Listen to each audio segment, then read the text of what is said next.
Bienvenue à la Chambre de commerce et d'industrie du Mans et de la Sarthe. Aujourd'hui, je reçois Dominique Neveu. Bonjour Dominique. Bonjour. Alors Dominique, vous êtes responsable d'activité filiale du groupe Elcar. J'aimerais par contre, parce que bon, c'est une très belle entreprise de la Sarthe, mais j'aimerais avant qu'on parle de votre parcours. Comment vous en êtes arrivé là? Écoutez, c'est un petit peu une histoire qui avait commencé assez simplement. Finalement, en 1995, Daniel Girandier cherchait à racheter une entreprise. Il est rentré justement en relation avec l'entreprise dans laquelle j'étais. Finalement, ça ne s'est pas fait. Il a racheté l'entreprise Rousseau Agencement à l'époque. Et on est resté en lien, on est reparti avec un marché, un marché avec France Télécom à 3. Donc 3 techniciens, et puis lui qui nous épaulait pour le développement de cette activité-là. Donc ça, c'était en 95. L'activité, je dirais, s'est bien développée autour de tout ce qui est câblage client. On est arrivé jusqu'à 20 personnes en 2001. On a décidé de séparer les deux structures, de faire une structure complètement indépendante. Donc on a nommé à partir de ce moment-là Elcar. Et puis Elcar a continué à se développer en prenant des marchés plus ou moins différents, aussi bien sur la télévision que sur tout type de câblage. On s'est développé aussi sur la partie IGE, on y reviendra si vous le souhaitez. Et Elcar a vécu comme ça jusqu'en 2010, où finalement on a souhaité se rapprocher plus d'un groupe métier pour continuer à se développer, pour rester vraiment dans la technique. Et là, on a rejoint le groupe SPI en 2010. Et depuis 2010, on fait partie du groupe SPI, quoi. Donc moi, à travers ces années-là, 2006, je suis passé directeur général. 2008, je suis passé président-directeur général. Et puis 2010, j'ai décidé de continuer mon parcours avec le groupe SPI. Alors j'aimerais, pour le téléspectateur, qu'on comprenne bien ce qu'est Elcar. Donc, qu'est-ce que vous faites exactement? Donc Elcar, c'est une entreprise de 56 personnes. Où aujourd'hui, on fait essentiellement de la prestation de service. On a 2 activités. Donc, une activité qui comprend le secteur télécom et une activité qui comprend le secteur IGE, donc tout ce qui est électricité. Électricité, bon là, sur cette partie-là, on fait surtout de l'agencement de magasins. On fait tout ce qui est réseau collectif et on fait tout ce qui est, je dirais, courant faible, essentiellement sur la Sarthe. Courant faible, ça veut dire quoi? Courant faible, c'est tout ce qui est interphone, tout ce qui peut être ces prestations-là, aussi bien des réseaux informatiques. Donc ça, c'est toutes ces prestations-là qu'on effectue surtout au niveau de la Sarthe. Pour la partie agencement, on se réserve toute la partie Grand Ouest, où là, on accompagne des chaînes de magasins dans leur réalisation pour les ouvertures, tout simplement. Il y a des magasins très connus, comme les magasins Réauté, avec qui on fait à peu près une vingtaine de magasins dans l'année. Les magasins VNB, qu'on accompagne aussi tout au long de l'année. Donc ça, c'est un petit peu notre fonds de commerce, je dirais, dans ces activités-là. Et à côté de ça, on a notre activité principale, qui représente à peu près 70% de l'activité, qui est l'activité télécom.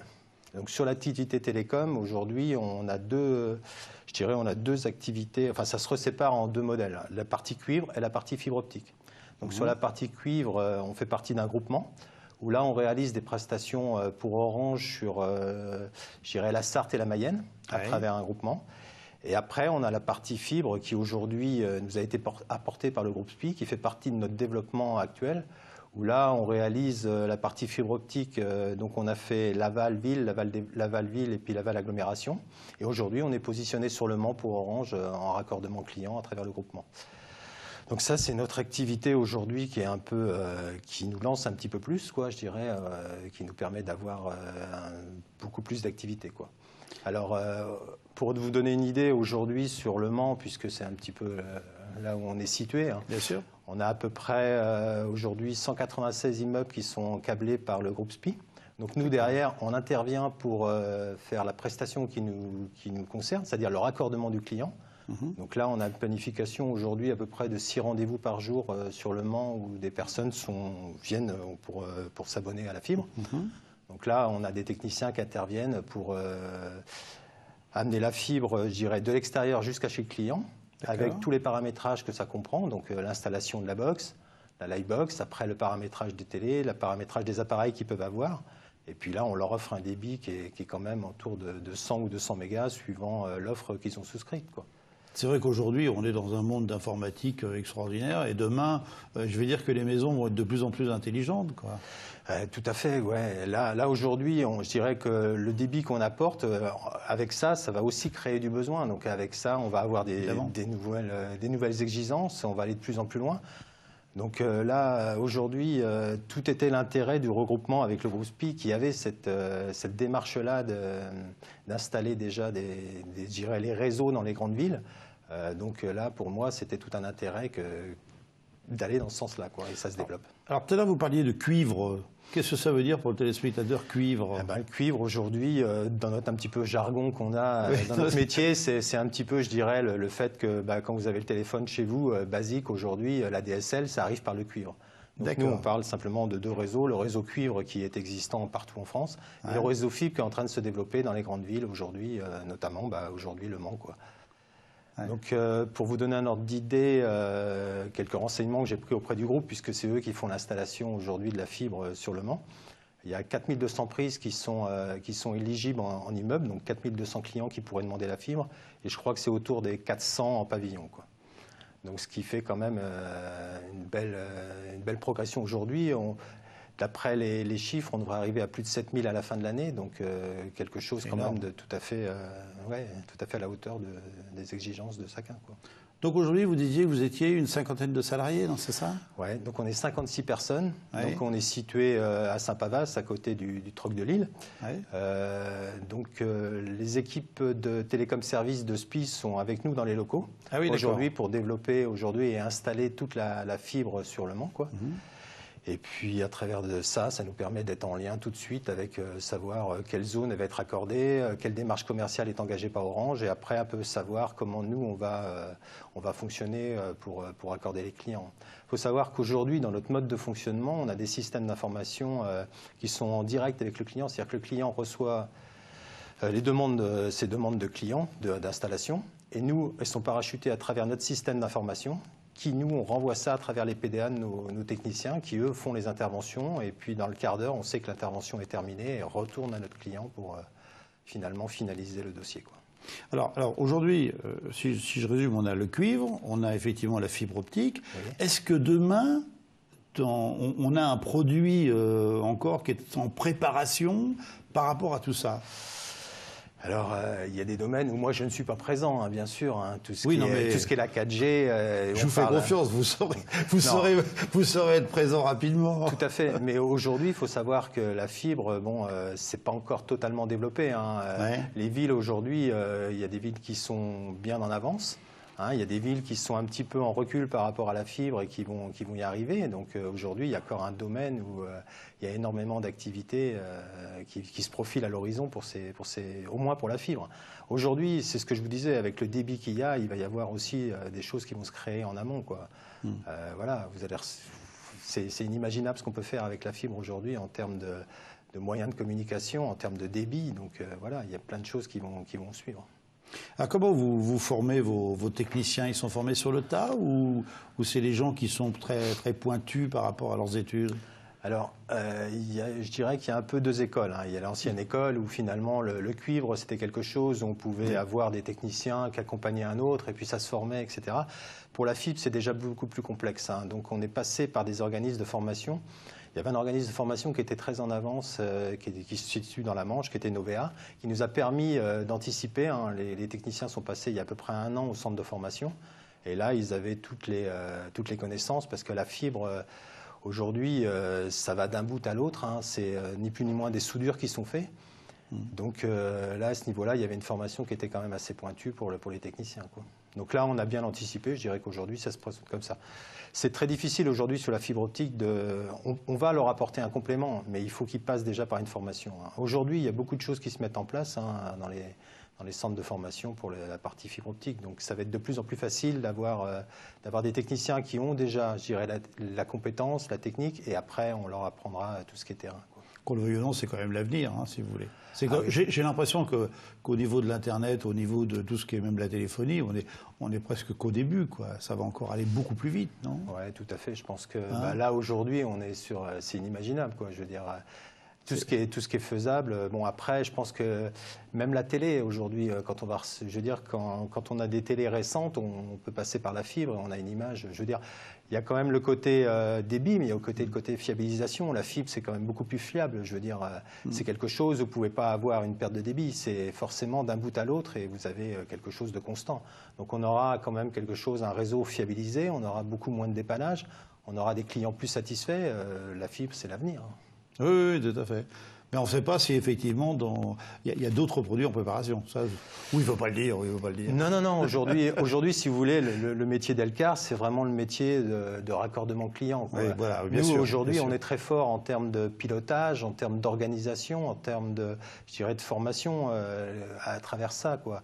Nous, on a des équipes qui peuvent intervenir très très rapidement. C'est tout notre métier. Aujourd'hui, notre force, c'est là, c'est sur un métier vraiment spécifique, quoi. Eh bien Dominique, un grand merci, parce que c'était vraiment très intéressant, très technique aussi, mais bon, ceci dit, j'ai essayé pour que les téléspectateurs comprennent bien votre langage, mais on va recevoir tout de suite derrière Cyril Noharing. Merci beaucoup Dominique. Merci. Cyril Noharing, bonjour. Bonjour Président. Alors Cyril, transition énergétique. Quelques mots. Alors la transition énergétique, en fait, suite à la conférence environnementale qui a eu lieu en septembre 2012, le gouvernement a décidé de lancer des travaux pour faire émerger un nouveau modèle énergétique français pour répondre aux enjeux auxquels nous sommes confrontés. Alors ces enjeux, quels sont-ils? Des enjeux économiques. Les énergies fossiles ne cessent d'augmenter, notamment à cause de tensions géopolitiques à travers le monde, et puis aussi à cause de la rareté de la ressource. Des enjeux environnementaux, le changement climatique, on en parle beaucoup avec ses impacts sur les populations, ses impacts sur les cultures, sur la biodiversité, et puis aussi les impacts sociaux, les enjeux sociaux. On a beaucoup parlé l'hiver dernier de précarité énergétique, de personnes qui n'arrivaient plus à se chauffer à cause justement des coûts exorbitants de l'énergie, et puis aussi des problématiques de mobilité. Aujourd'hui, le prix des carburants ne crée pas des conditions favorables pour de nombreuses populations pour accéder à l'emploi, voire même pour certaines entreprises pour pouvoir garder leurs collaborateurs. Donc il était décidé de lancer un grand débat national qui a eu lieu sur le premier semestre 2013.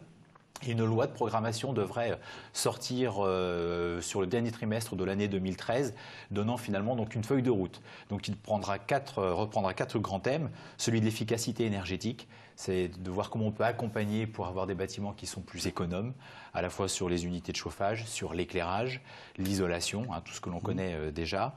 Une loi de programmation qui donnera aussi des orientations sur le mix énergétique français, c'est la part du nucléaire, la part des énergies fossiles, la part des énergies renouvelables. De voir comment on peut favoriser aussi nos entreprises pour être beaucoup plus performantes en matière d'énergie renouvelable. C'est l'éolien, c'est le solaire, c'est la biomasse, c'est l'hydraulique. Et puis évidemment, une grande question qu'il faudra répondre, c'est comment on finance tout ça. Parce qu'évidemment, ça va avoir un coût, même si derrière, bien évidemment, un des enjeux importants, c'est de pouvoir créer des emplois, notamment dans la nouvelle filière des énergies renouvelables. Alors, quelles sont les actions de la CCI par rapport à ce projet? Alors donc l'énergie est évidemment une thématique extrêmement importante dans les entreprises qui sont particulièrement sensibles parce que ça représente évidemment de l'argent. Donc on a un programme de réunion d'information qui est prévu à partir d'ailleurs de la fin de l'année 2013 et qui va courir sur toute l'année 2014. Le premier rendez-vous est le 17 octobre avec nos amis de GRDF, où on parlera justement donc de transition énergétique et de voir comment aujourd'hui le gaz peut apporter un certain nombre de solutions dans les entreprises et surtout comment mieux l'utiliser. Et puis, au-delà de l'information, on a bien évidemment des actions d'accompagnement pour nos entreprises.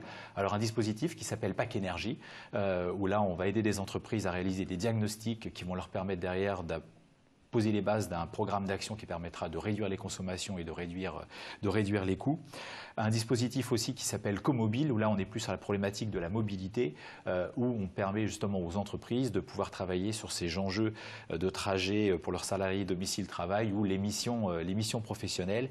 Et enfin un dernier dispositif qui s'appelle Éco-produire, où là les entreprises sont accompagnées sur une démarche d'éco-conception, donc de concevoir les produits de manière plus écologique et où on met l'accent bien évidemment sur l'énergie, fabriquer des produits en dépensant moins d'énergie et surtout des produits qui soient moins énergivores tout au long de leur fonctionnement. Merci beaucoup Cyril. En tout cas, si tous ces sujets vous intéressent, n'hésitez surtout pas à contacter la Chambre de commerce. Cyril Noharing sera là pour répondre à vos questions. Merci et puis nous, on se retrouve la semaine prochaine, bien sûr. Au revoir.